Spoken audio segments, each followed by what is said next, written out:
Ikaw ba ay 30 years old na?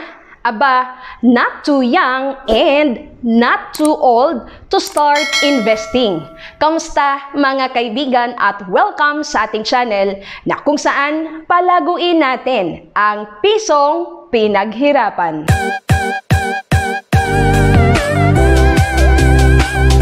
Kaya naman, dapat magsimula ka ng mag-invest talaga sa apat na bagay na ito. Ano-ano ang mga ito at paano? Yan ang pag-uusapan natin sa video na ito.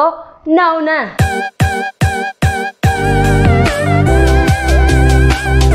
Una, edukasyon. Yes, alam nyo, hindi nagtatapos sa eskwelahan ang pag-aaral ng isang tao.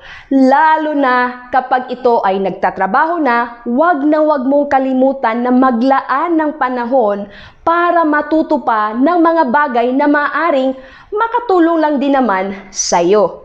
Kaya kung ikaw po ay nasa 30s na, aba, you have to make sure na mag-invest ka sa iyong education, especially financial education. Bakit? Dahil alam naman natin sa paaralan, hindi talaga natin natutunan kung paano i-manage talagang tamang paggastos doon sa perang kinikita na natin ngayon dahil nakapagtrabaho na tayo. So this time, through investing financial education, you will learn how to really save and invest properly. So magkakaroon ka ng kaalaman na ang pera pala pwede ring magtrabaho para sa tao. Maraming paraan ngayon para matuto ka ng financial education. Pwede magbasa ng libro, umattend na mga trainings via webinars, di ba? Maraming nag-o-offer niyan. Or syempre, doon sa mga video, educational videos na maaring makatulong sa'yo,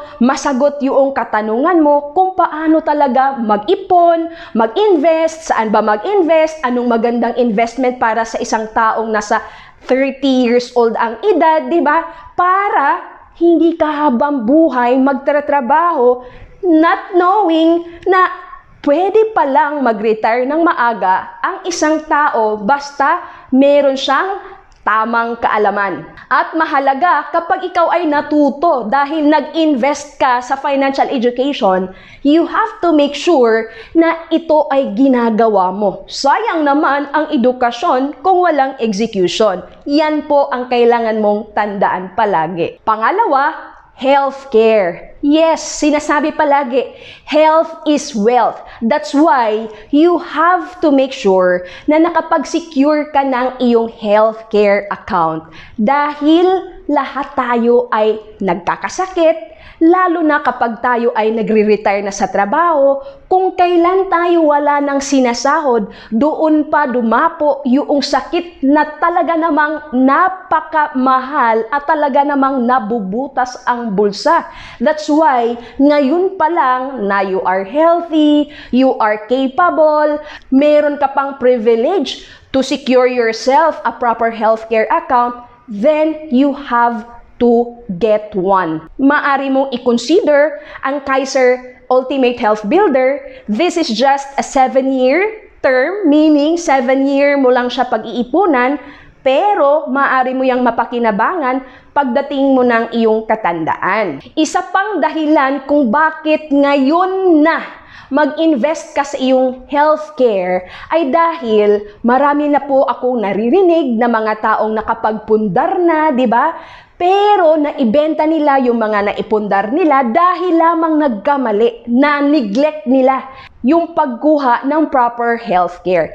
Ang pagkuha kasi ng healthcare account, ito ay maaaring makasalba sa'yo para yung ipon mo hindi mo magagalaw or hindi ka magbaback to zero. Pangatlo, mag-invest ka sa mutual funds. Yes, napaka-affordable ang investment na ito na kahit medyo kapos ka sa iyong budget, maaari kang makapag-umpisa dito dahil alam mo ba, pwede kang makapag-invest sa mutual fund sa halagang 1,000 pesos lamang.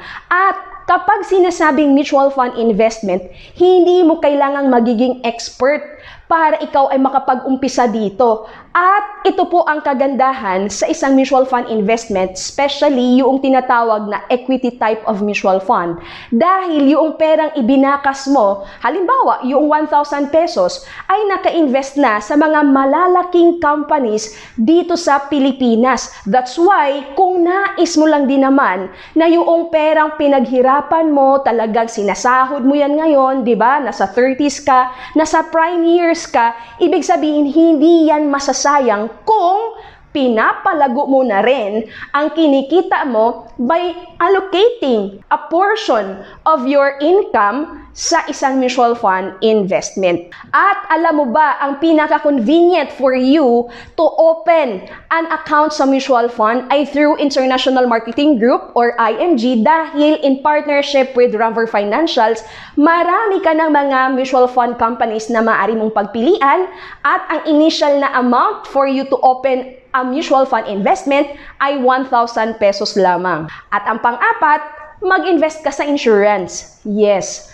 napakahalaga na bawat tao, lalo na kung ikaw yung padre di pamilya, madre di pamilya, ibig sabihin ikaw yung nagbibigay ng sustento sa mahal mo sa buhay, sa pamilya mo, you have to make sure properly protected ka dahil hindi natin alam ang takbo ng panahon. Walang nakakaalam na kahit bata pa, syempre 30s, di ba? Bata pa yan, wala pang mangyaring masama dyan, pero hindi natin alam ang panahon. That's why, kung mahalaga ang pamilya para sa'yo, you have to show that love by having proper protection or sufficient insurance. Maaari mong i-consider, di ba? Kapag OFW ka, most GRP dahil napakamura ng premium ng most GRP or pwede rin most 18 kung nandito ka sa Pilipinas. So talaga naman kapag kukuha ka ng insurance, dapat alam mo kung magkano ang insurance coverage na bagay sa'yo. You have to know kung ano ba yung mga responsibilities mo, magkano yung sa bahay na hiluhulugan mo, kung meron kang utang, ilista mo, di ba? Kung meron ka ng anak, ilan na yung anak mo, kailangan maglaan ka ng budget kasi ang purpose ng insurance, ito yung magiging instant money ng family mo kung halimbawa man, ikaw ay maagang kinuha sa mundong ito. Hindi magsasuffer financially ang family mo dahil meron naman silang pera na nakuha, natanggap from the insurance policy na iyong kinuha to protect your family. So, tuloy pa rin sila sa kanilang pamumuhay even if wala ka na sa mundong ito.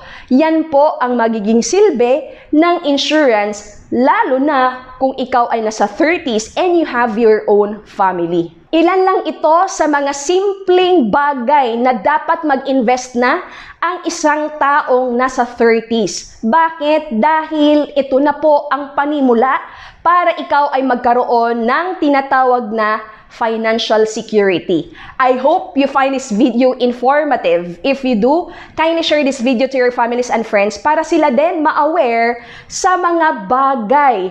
Lalo na kapag sila ay 30s, ito ay maaari nilang gawin para sila din naman ay makapag-build up ng kanilang financial future. At kung nais mo pang matuto ng proper way of investing or ng financial education, maaari kitang turuan o maten ka lang sa ating free live webinar every day, 8:30 PM, Philippine time po yan. Mag-message ka lang sa ating Facebook Messenger para mabigyan kita ng detalye. Or maaari mo kaagad na mapanood, mapag-aralan at maintindihan ang buong recorded webinar na ang link ay nasa description box below. And of course, don't forget to grab a free copy of this book at my website at www.gesaal.net.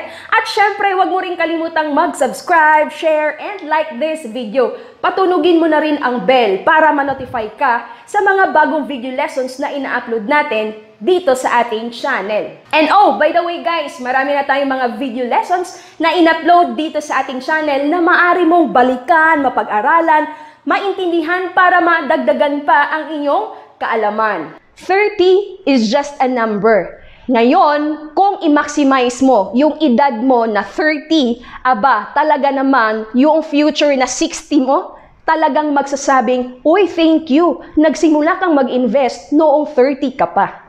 Ako po muli, si G. Isaal na palaging magpapaalala sa inyo to live, love, invest. God bless everyone and always remember, God loves you.